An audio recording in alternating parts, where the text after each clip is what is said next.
Land, lots of land under starry skies above. Don't fence me in.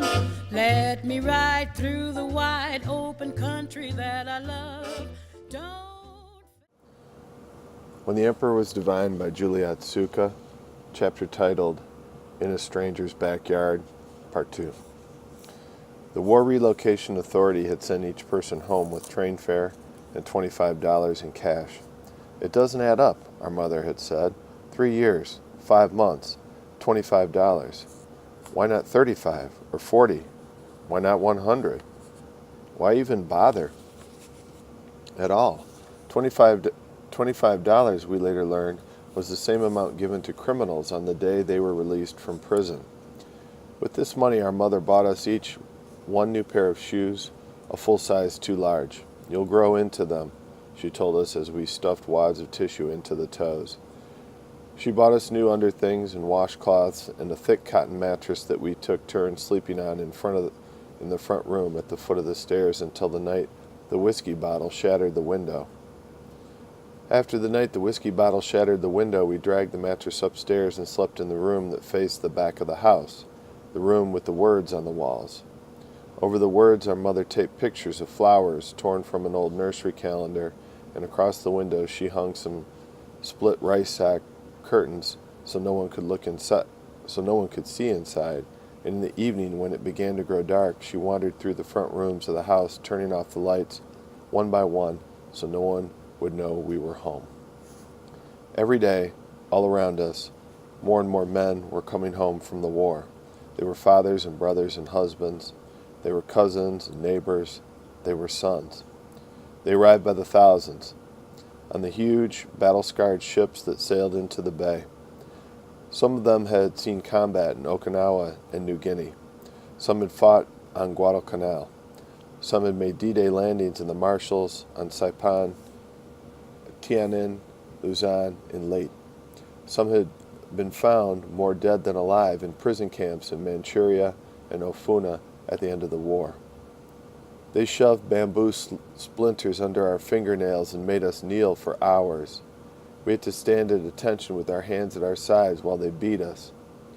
We were just numbers to them, mere slaves to the Emperor. We didn't even have names. I was 326, Senbyaku Nijuroku. We had to make deep bows, even to the coolies and the rickshaw runners. If we go easy on the Japs, we're crazy. Best day of my life? The day Harry dropped the beautiful bomb. There were victory parades in their honor, with horses and trumpets and great showers of confetti. Mayors on windy platforms stood up and gave speeches, and children in red, white, and blue waved the flag. Squadrons of returning B-29s swooped down out of the sky and flew overhead in perfect formation, as down below on the streets the crowds roared and wept and welcomed the good men home. We kept up with the stories in the papers. More rescued prisoners tell of Japan's torture camps. Some forced to wear metal bits. Others starved to death. Trapped Yanks doused with gasoline and turned into human torches. We listened to the interviews on the radio. Tell me, soldier, has it made a big difference to you, losing your leg? We looked at ourselves in the mirror and did not like what we saw. Black hair, yellow skin, slanted eyes. The cruel face of the enemy. We were guilty. Just put it behind you. No good. Let it go. A dangerous people. You're free now. Who could never be trusted again. All you have to do is behave. On the street, we tried to avoid our own reflections wherever we could. We turned away from shiny surfaces and storefront windows. We ignored the passing glances of strangers. What kind of ease are you, Japanese or Chinese? At school, our new teachers were kind to us, and the students in our classes polite. But at lunchtime, they would not sit with us or invite us to join in their games, and not a single one of our old friends from before, friends who had shouted out to us, "Your house or mine," every afternoon after school, and in whose backyards we had dug holes and built forts, friends whose mothers, tall, slender women in sparkling white kitchens, had invited us to stay for supper. "We'll call your mother. and whose fathers on clear nights had shown us the stars, now stand still and look up. Friends with whom we had gone skating every winter at Iceland, and whose birthdays, Jimmy Buchanan, May 26th, Edison Wong, October 3rd, the Trudeau twins, Cora and Dora, June 29, we still remember to this day, came up to us to say, "Welcome back," or "Good to see you," or even seemed to remember who we were. Perhaps they were embarrassed. We had written to them, "Hello, how are you? It's very hot here in the desert." But only one person, Elizabeth, where had she gone, had bothered to write back. Or maybe they were afraid. Later we would learn that the postman, Mr. DiNardo, had told them that anyone who wrote to us was guilty of helping the enemy. Those people bombed Pearl Harbor. They deserved what they got. Perhaps they had never expected us to come back and had put us out of their minds once and for all long ago. One day we were there, and the next day, poof, our names had been crossed off the roll books, our desks and lockers reassigned, we were gone. And so mostly we kept to ourselves. We moved silently through the halls with our eyes fixed on some imaginary point far off in the distance. If there was whispering behind us, and there was, we did not hear it. If the other students called out to us unkindly, and they did, not often, but often enough, we did not hear them. In class we sat in the back where we hoped we would not be noticed. Keep your head down, and don't cause any trouble, we'd been told weeks before in a mess hall lecture on how to behave in the outside world. Speak only English. Do not walk down the street in groups of more than 3, or gather in restaurants in groups of more than 5. Do not draw attention to yourselves in any way. We spoke softly and did not raise our hands, not even when we knew the answers. We followed the rules. We took tests. We wrote compositions. The happiest day of my life. What I did over my summer vacation. What I would like to be when I grow up. A fireman, a movie star. I'd like to be you. We stared out the windows. From time to time we glanced at the clock. Soon the bell would ring and it would be after school and we could go home. Always we were polite. We said yes and no problem. We said thank you. Go ahead. After you. Don't mention it. Don't worry about it. Don't even think about it. When our teachers asked us if anything was all right, we nodded our head. If everything was all right, we nodded our heads and said yes, of course, everything was fine.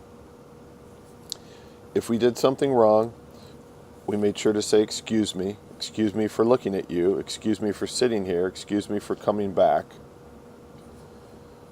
If we did something terribly wrong, we immediately said we were sorry. I'm sorry I touched your arm. I didn't mean to. It was an accident. I didn't see it resting there so quietly, so beautifully, so perfectly, so irresistibly on the edge of the desk. I lost my balance and brushed against it by mistake. I was standing too close. I wasn't watching where I was going. Somebody pushed me from behind. I never wanted to touch you.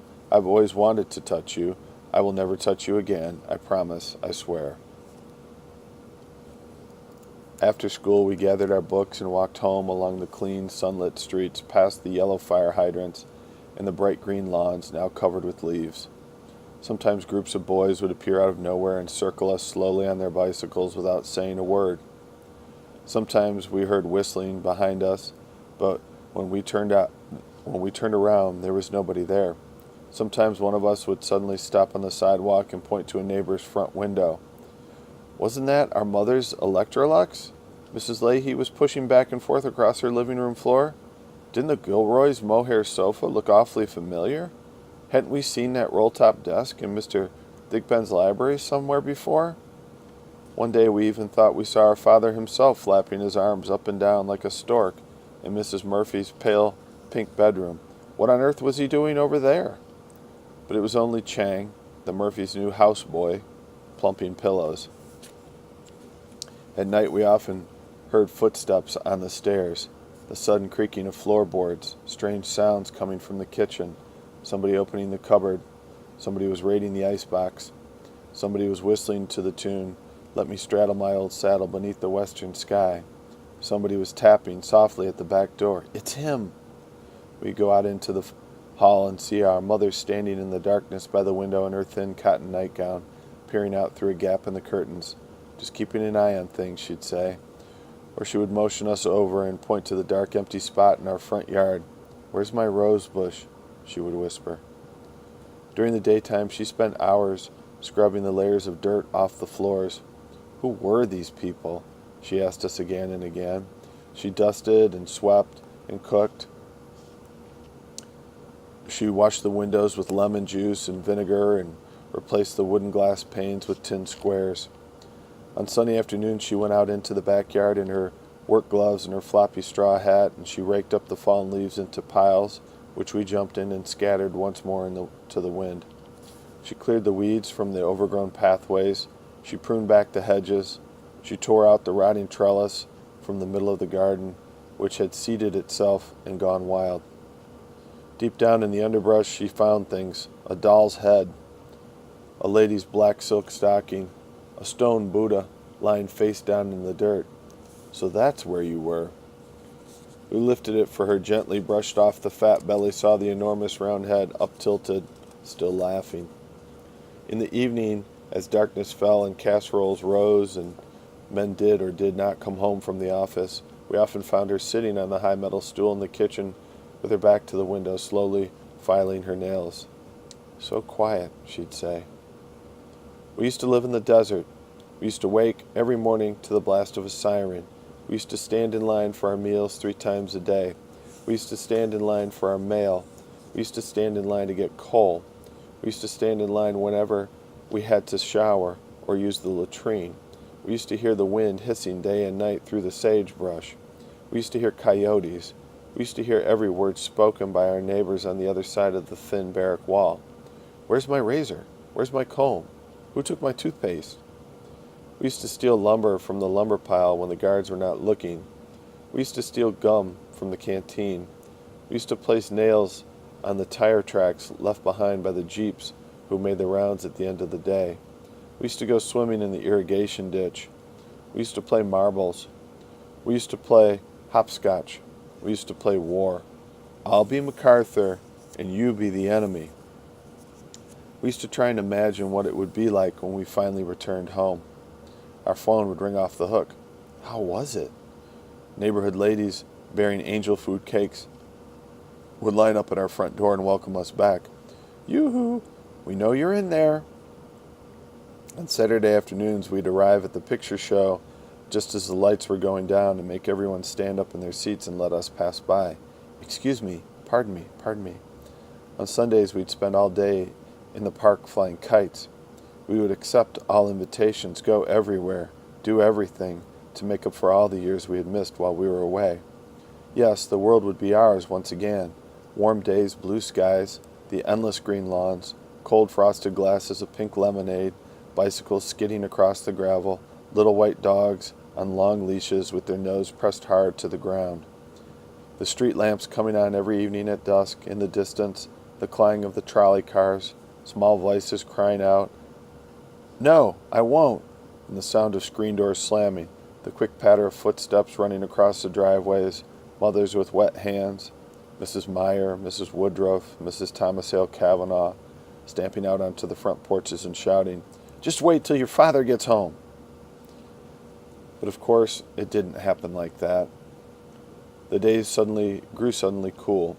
The skies turned damp and gray. Children everywhere picked up their socks. They cleaned their rooms. Mr. Meyer never came home, shot down on his 8th raid over Rabaul.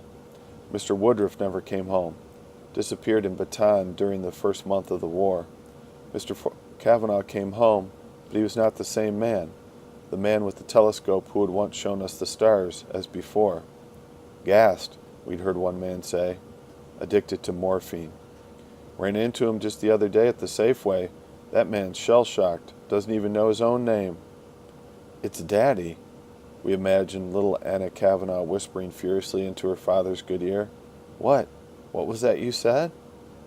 Then we remembered our own father, who had been taken in for questioning in his bathrobe and slippers on the night of Pearl Harbor, and we felt ashamed. Is the Emperor a man or a god? If a Japanese battleship is torpedoed in the Pacific, do you feel happy or sad? Which side do you think will win the war? In November, the last of the leaves turned from yellow to brown and blew down in drifts from the trees. The nights were long and cold now, and our money had almost run out. Most evenings, for supper, we ate cabbage and rice. Once a week on Saturdays, we ate sardines from the bait shop. We used the same napkins for several days in a row. On the nights that we bathed, we would use the same bath water. Our mother counted out every penny, every nickel and dime. We made up new rules. Change out your street clothes the minute you come home from school. Don't let the water run while brushing your teeth. Whatever you do, don't waste. Save that bread bag. I'll use it to wrap up your sandwich tomorrow. Save that piece of string. I'll add it to my lovely string ball. Finish your carrots. Remember, there are children starving in Europe. Don't throw away the rubber band, the tin can, that drop of fat, that sliver of soap. When our shoes began to wear thin before we had grown into them, she fitted them with pieces of cardboard and told us to avoid any puddles that might lie in our way. The next day she began looking for work.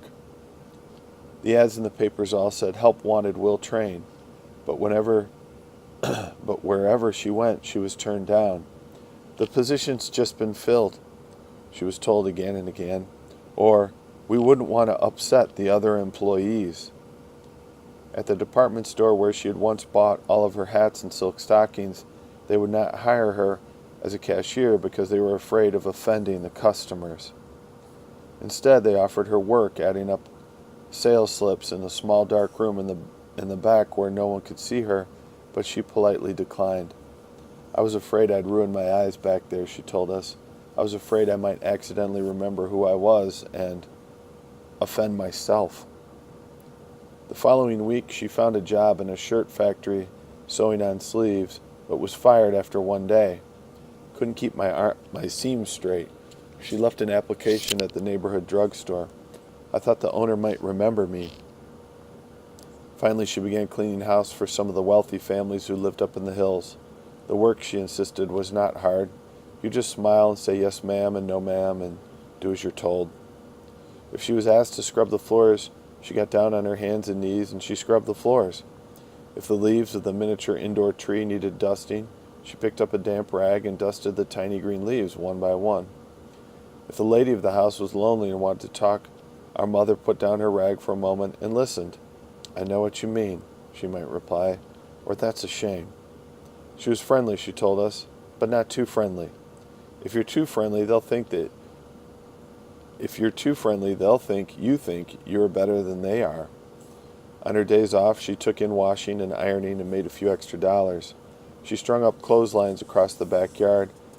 Whenever we looked out the window, we could see the private undergarments of people we did not know, the lonely shipping heir, the jovial bachelor doctor, the glamorous war widow whose young husband had died on Omaha Beach. Introduce her to them, we suggested to our mother as she hung up the things side by side, to which she had replied, "It's too soon," floating ghost-like between the bare black branches of the trees. With the money she earned, our mother bought new lace curtains for the windows that faced out onto the street. She polished the rusty brass knocker. She set out a welcome mat on the steps by the front door. Little by little, she accumulated things. One of her employers gave her a set of dishes and a camel's hair coat that looked as though it had never been worn. Someone else gave her 2 silver candlesticks, which she took to the pawn shop the very next day. At the Salvation Army, she bought us our own dressers and beds, and from that day on, we each slept alone, our mother downstairs in the bedroom she'd once shared with our father, and the two of us by ourselves in our old rooms upstairs. The telegram was delivered on a foggy, wet morning in December. Leaving Santa Fe Friday, arrived Sunday, 3 p.m. Love, Papa. For the next several days, we did nothing but wait for the hours to pass. We went to school. We came home. We stared at the clock. He's in Albuquerque now. He's in Flagstaff. He's crossing to Mojave. Our mother cleaned and she cooked. She carried the telegram with her, in her pocket, wherever she went, to work, to the post office, to the market to buy bread. Sometimes in the middle of supper, she'd pull it out and examine it under the light, just to make sure that the words were still there, or that they had not mysteriously rearranged themselves while she was not looking into some other message. "What if it's not real?" she asked us. or been delivered to our house by mistake, or sent to us as a joke by the same man who called up in the middle of the night to tell us where we could go. It's real, we told her, no joke. On Sunday near dusk, our father's train pulled into the station. A light rain was falling and the windows of the train were streaked with water and soot, and all we could see on the other side of the glass were dark shapes moving. Then the train came to a stop and a small stooped man carrying an old cardboard suitcase stepped out of the last car. His face was lined with wrinkles. His suit was faded and worn. His head was bare. He moved slowly, carefully, with the aid of a cane we had never seen before. Although we had been waiting for this moment, the moment of our father's return, for more than 4 years now, when we finally saw him standing there before us on the platform, we did not know what to think, what to do. We did not run up to him. We did not wave our hands wildly back and forth and shout out, "Over here!" to him. And when our mother pushed us gently but firmly from behind and whispered, "Go to him," all we could do was stare down at our shoes, unable to move, because the man who stood there before us was not our father. He was somebody else, a stranger who'd been sent back in our father's place. "That's not him," we said to our mother. "That's not him." But our mother no longer seemed to hear us. He put down his suitcase and looked at her. "Did you?" she said. "Every day," he replied. Then he got down on his knees and he took us into his arms, and over and over again he uttered our names, but still we could not be sure it was him. Land, lots of land under starry skies above. Don't fence me in. Let me ride through the wide open country that I love.